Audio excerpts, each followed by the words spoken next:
Welcome to Los Angeles Community Connection from the HFPA Center for Cinema and Television at Los Angeles City College. I am Fernanda Benini. And I'm Sheila Thorne. Now for our top story. The humanitarian crisis keeps growing in Europe. While some view this as a challenge, economists see this as an opportunity. According to migration expert Heinze Hess, research has shown that migration increases the gross domestic product because migrants add to the workforce. There is no real evidence to support the claim that migration is crowding out labor or bringing down wages. Although this is true that immigrants pay less taxes, this is because they get paid less. The tension between the United States and Russia intensifies over the situation in Syria. Last month, Russia made the official request for the United States to leave Syrian airspace while they led an operation targeting ISIS. According to Syria state news agencies, the targets were in western Syria, which is miles away from ISIS-controlled region. Both nations have military presence in the Asian territory to aid the civil war that has been affecting the country since 2011. While the United States and allies are trying to overthrow Bashar al-Assad regime, Russia has expressed their full support for the Syrian president. U.S. rules are about to radically change for operators of drones. The Department of Transportation announced on Monday that drones will require mandatory registration as soon as the holiday season begins. Small rogue drones weighing less than 55 pounds have been an increasing concern among safety regulators. So far, in 2015, pilots reported unsafe activity by unmanned aerial vehicles about 100 times a month. Drones that fly too close to aircraft can easily be sucked into a jet engine or crash into a cockpit window. Authorities also want to require existing drone owners to register. They will have to figure out how to enforce registration among the estimated hundreds of thousands of drone operators throughout the nation.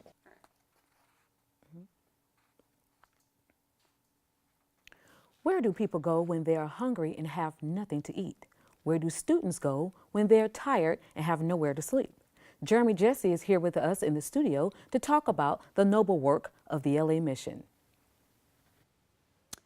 Numerous students here at LACC are homeless. They don't have adequate resources to pay for housing and food.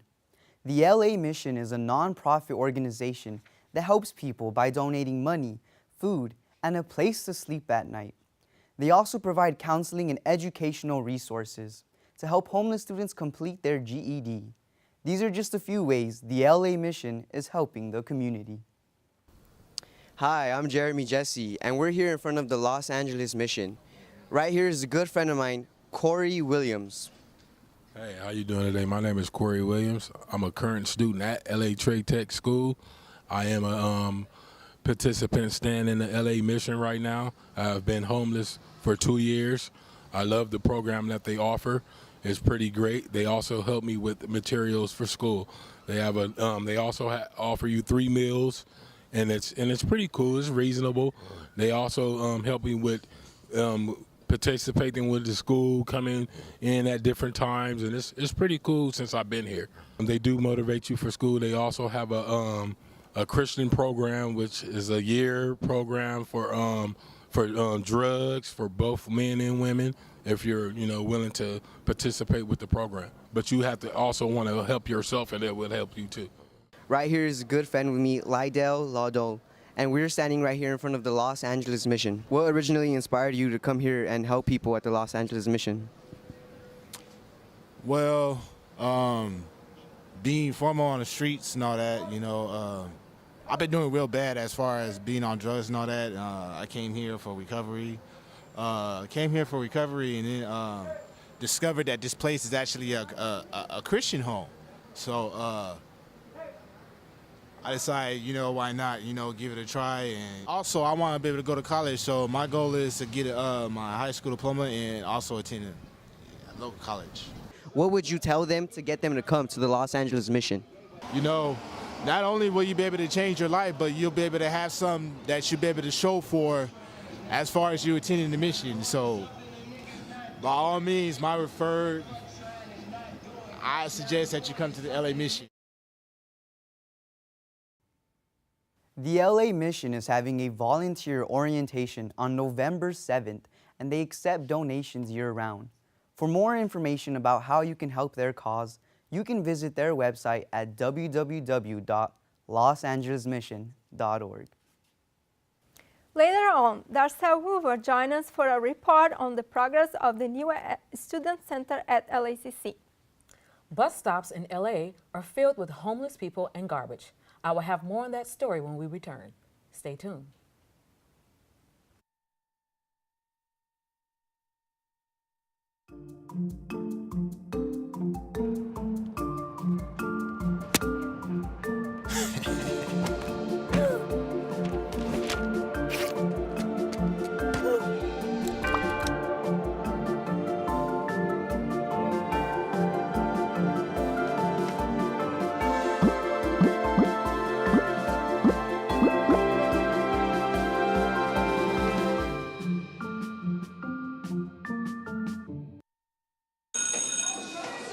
Don't look at me.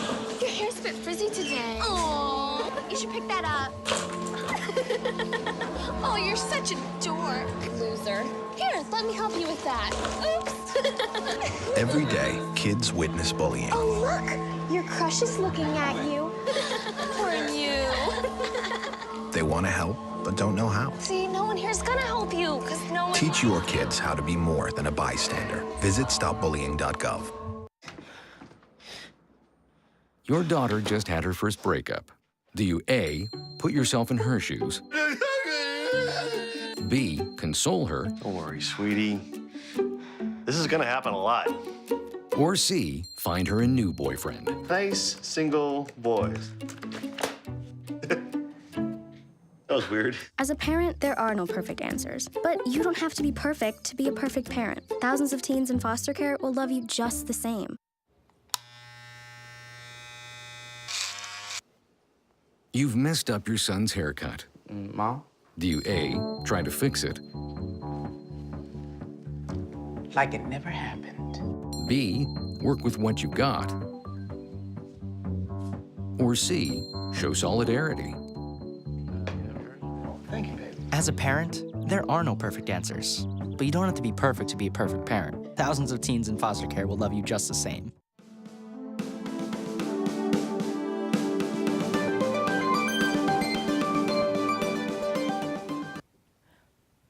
Welcome back to Los Angeles Community Connection. I am Fernanda Benini.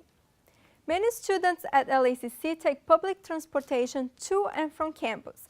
Depending on where the ride starts from, your wait time could be an unpleasant experience. Shayla Thorne joins us in the studio with an investigative report on the plight of the Los Angeles bus stops. Sheila? Thank you, Fernanda. Our news team went out to various communities around the Southland, from Beverly Hills to East Hollywood, surveying the conditions of the local bus stops, and you'll never guess what we found. Los Angeles, the city of the angels, that's filled with glitz and glam and opportunities. But behind it all, there's a huge trash problem at some local bus stops.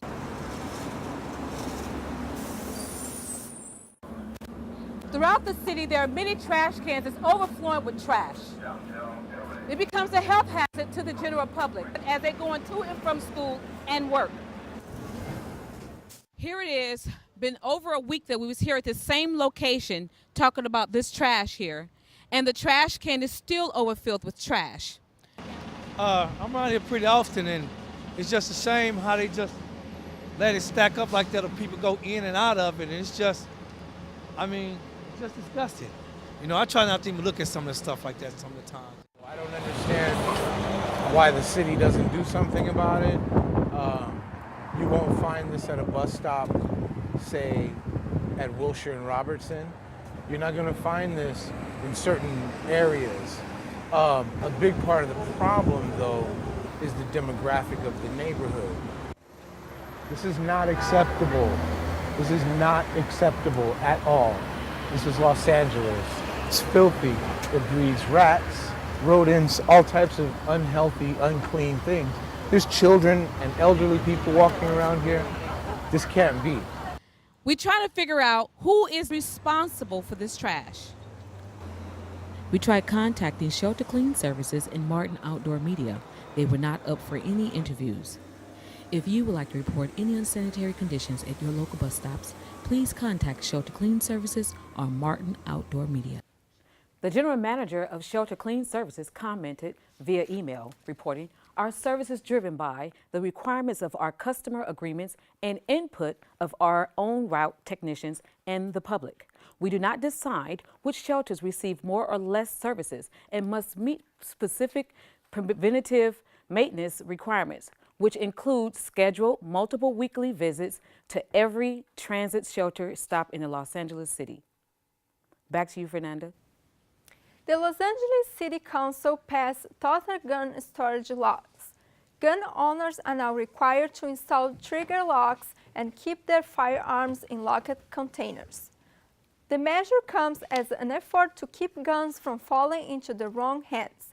Failure to obey the new law will be charged as a misdemeanor, although authorities recognize there won't be a way to verify if the citizens are following the rules until after an accident occurs.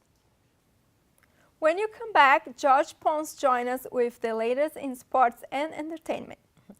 Do not touch that dial. We'll be right back. Because Matt exercises, he's able to reap its many benefits, which include weight control.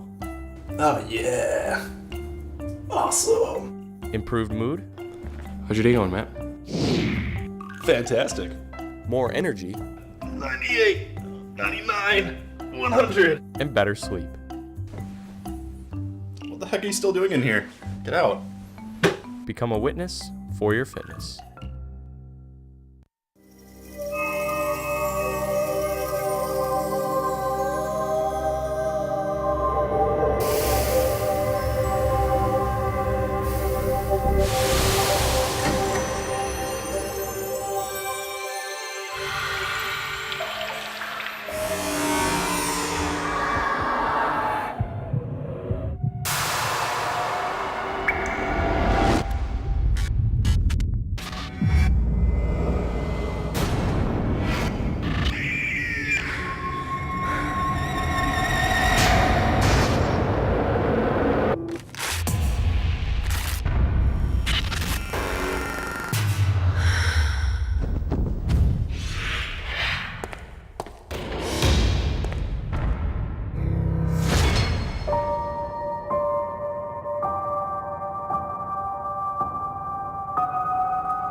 And now with us in the studio is Jorge Ponce to talk about sports. Thank you, Sheila. NBA season started on October 27. The Warriors have one quest to defend their NBA championship with the interim head coach, former Laker player Luke Walton. With the Western Conference being the strongest conference in the league, it will be easy for them to make it back-to-back finals. It will be tough with the Lakers rebuilding and the outstanding chemistry on the Clippers. The Spurs have the old squad with the intention of promising new players. Everyone knows that Eastern Conference are not tough enough to stand a chance against the strength of the Western Conference team. Who will end up on top? Only time will tell.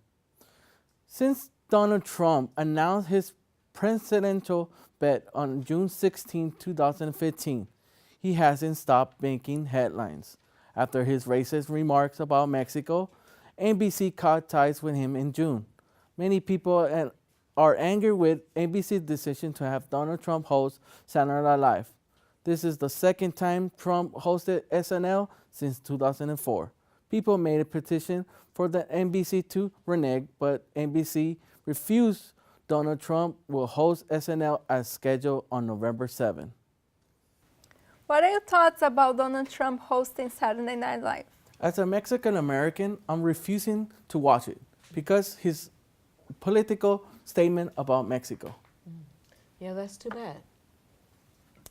The cafeteria at St. John's Hospital in Santa Monica was shut down this week after a health inspector found a cockroach infestation. The Los Angeles County Department of Public Health stated at least 10 live cockroaches were found in the kitchen. In a statement to ABC News, the hospital chain Providence Health and Services, who brought St. John's back in 2004, blamed the hot weather making bugs seek food and water indoors. Officials at the Westside Hospital expect to reopen the cafeteria on Saturday. In the meantime, patients' visitors are being provided with a list of local restaurants for the inconvenience. The cafeteria's closure has not disrupted the inpatient meals, which are prepared in another section of the hospital. Also in today's headlines, Los Angeles City College is located near not one, but two of the most dangerous intersections in LA. Santa Monica Boulevard in Vermont and Melrose in Vermont are on the list of the top 5 most dangerous intersections in the city. The list was released by the Los Angeles Police Department in October. Los Angeles Mayor Eric Garcetti says 200 people are killed every year moving around LA. Other intersections in Los Angeles that are on the list include Avenue 26 and Figueroa Street. It also covers Wilshire Boulevard at Alvarado Street. And finally, Temple Street and Alvarado. LACC has struggled to enroll for classes, sign up for financial aid, and sign up for counseling. Darcel Hoover is here to tell us about the new building that will become LACC's solution to this problem. Thanks, Sheila. I spoke with the Dean of Student Life about the issues LACC students face during the enrollment process, and this is what we uncovered. Students find it daunting to enroll. They go from one building to another to add classes, get counseling, and seek financial aid, among other services. We spoke with Dean of Student Life, Alan Andreassian, about the frustrations of the students and a possible solution to that problem. It's difficult for students to fully get the benefits of all the different services that we have when they have to go from the north end of campus to the south end of the campus to the west end to the east end. So the thought process and what's happening just generally throughout the state is why not put all those services in one area and make it convenient for students? It is unknown when construction started on the Student Services building, but the services offered here will put the students at ease. They're a little bit behind schedule, and so the idea is sometime in spring is when the building will be ready. One student voiced frustrations and a solution. I think you should add like a student aid where you walk in and like people are there hired to help you figure out the process because it's pretty difficult. It seems that LACC has listened to its students to build a center which will aid in enrollment. Due next spring, the center will encompass a number of services that will ease the frustration of students and make enrolling a much more pleasant experience. There's going to be shorter wait times based on they have some sort of paging mechanism or texting mechanism where students are able to, rather than stand in line, they're informed once they check in, they're informed when they're next in line or when they're going to be coming up. So they don't have to necessarily stay. They can go to another department, ask for help, go study, be in another area, and then receive a text, oh, my appointment's up. This is Darcel Hoover reporting for Los Angeles Community Connection. Back to you in the studio. Since the beginning of the school year, there have been 92 crimes reported to LACC Sheriff Department. The crimes range from lost or stolen items, robbery, attempted rape, assault, drug possession, and vandalism. Victims have been followed from the metro station and harassed all the way to campus. Campus safety has been an issue here at Los Angeles City College. In 2012, there were 3 rapes on campus. Many colleges across the country have emergency stations with panic buttons throughout their campus. LACC does not. Students feel unsafe at night and would like to see the improvement of safety on campus. The arrival of non-native mosquitoes that can carry infectious diseases causes concern in Southern California. The insects are quickly spreading, aided by the statewide drought, and have the potential to transmit dengue, chikungunya, and yellow fever, all of which kill thousands of people around the world each year.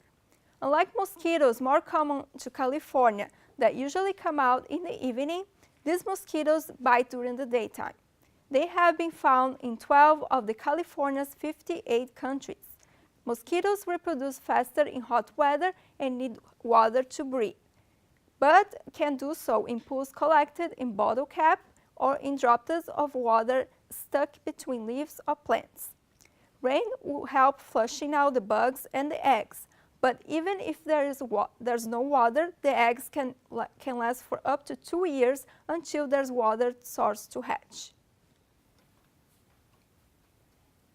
Welcome back. Adrian Harris gives us his opinion on the non-smoking on campus policy.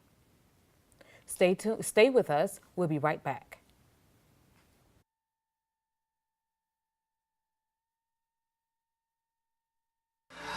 We are just getting word here of a school shooting. 14 students that have been shot. Several people have been taken away by ambulance. Yeah, these units in the pool, I got bodies here. I'm really scared. What if I'm next? If I'm next, I won't be able to make my family proud. I won't get that chance to open up the community center for kids. I won't be able to graduate. I won't be able to start my career. My mommy and daddy will miss me. Make sure to keep the conversation going so that we don't forget about all the people who've been affected by mass shootings and violence in our country. We have been through this too many times. They had their entire lives ahead of them. Birthdays, graduations, weddings, kids of their own. What if you're next? I hate when my phone charger won't reach my bed. I hate when my little seats aren't heated. When I go to the bathroom and I forget my phone. Le mette radio dans machine à laver, yo commence à sentir. I hate it when my house is so big. I need 2 wireless waters. When my gun makes my hot water taste too cold. When I have to write my maid a check, but I forget her last name. M'pas ka écrit message devant marcher en même temps. Moi te quitté casse en bas. Moi raï les voisins bloqué internet là. I hate it when I tell them no pickles and they still give me pickles.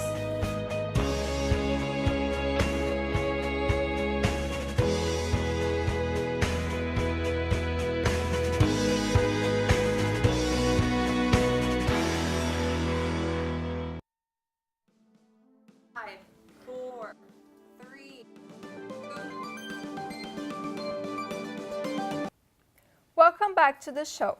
Before we take a look at the viral video of the week and dive into the trending topics on Twitter, we want to shine a spotlight on people striving to make a difference in the world.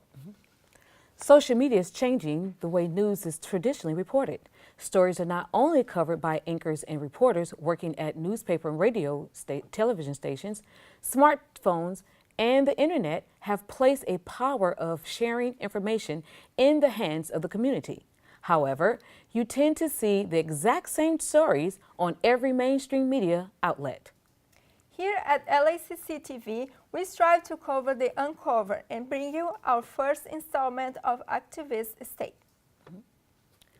Racists across the country panic as their names are about to be released via the social justice hacker group called Anonymous. In their statements to the public regarding the hate group, the Ku Klux Klan, they state, "You are more than extremists. You are more than a hate group. You operate much more like terrorists, and you should be recognized as such." Anonymous announced they would release the names of KKK members on November 5th. Now on to what trending on Twitter this week. This week's top Twitter trend is the GOP's list of demands from mainstream media and the GOP's presidential campaign debates. According to the tweets from inside the secret meeting of GOP's campaigners, they have come up with a list of demands for future debates following the unflattering debate on CNBC. The Washington Post report the draft letter of demands include no more hand raising, no yes or no questions, no reaction shots of the audience or moderators, they must shut off the mics during breaks, and they must keep the room temperature below 67 degrees. They also demand to know who will be in the audience and whether they have been instructed to cheer. They also want to know who will be asking questions and from where those questions come from. If these demands are not met, each presidential candidate will decide if they will participate in the televised debate or not. No official campaigns have signed off on the demands that left the media in outrage. This week's viral video has already been viewed 9 million times, made by Prank vs. Prank. It shows a man dressed up as Aladdin riding what it seems to be a magic carpet through the streets of New York, causing amazed reaction on the New Yorkers. The way this prank was possible was with a rectangular plastic frame covered in a red fabric on the top of the motorized skateboard that changes speed with a remote control. We are nearing the home stretch of the show. Before we sign off, we are going to toss it over to Adrian Harris for his opinion on campus policies. Adrian? When Los Angeles City College started their no smoking policy, it seems they made only one tally error: what to do with the 3,000 students that smoke cigarettes. It seems like where there is a will, there is a way. And that way is on the side of Franklin Hall. Students call this patch of non-LACC campus Smokers Row or just a row. It is a place where smokers can assemble and partake in enjoyment of nicotine. With no ashtrays or proper disposal systems for cigarette butts, students flock to the row and discard their cigarette butts on the ground. And this has made that stretch of campus look like a landfill. Another aspect that was overlooked with this banning of smoking on campus was student safety. Students are now faced with spending their cigarette breaks with transients on Vermont Avenue, but also the metro stop that is located on Santa Monica Boulevard. Many female students don't feel safe at night when smoking by Franklin Hall at nighttime. Many students break the rules and find a place to hide and smoke on campus. If caught smoking on campus, students can be cited and levied for fines and even garnishment of financial aid. The changes in campus policy overlook the fact that students who smoke aren't going to stop smoking because it has been banned on campus. They have made the problem worse instead of creating a solution. We as students need to contact our student body government representatives and demand a safe place to smoke on campus or nearby. This is Adrian Harris, and that's my opinion. Back to you at the desk. Thanks for watching this episode of Los Angeles Community Connection from the HFBA Center for Cinema and Television. I am Fernanda Benini. And I'm Sheila Thorne. You can follow us on Facebook at LACC TV. Thanks for watching and have a great day.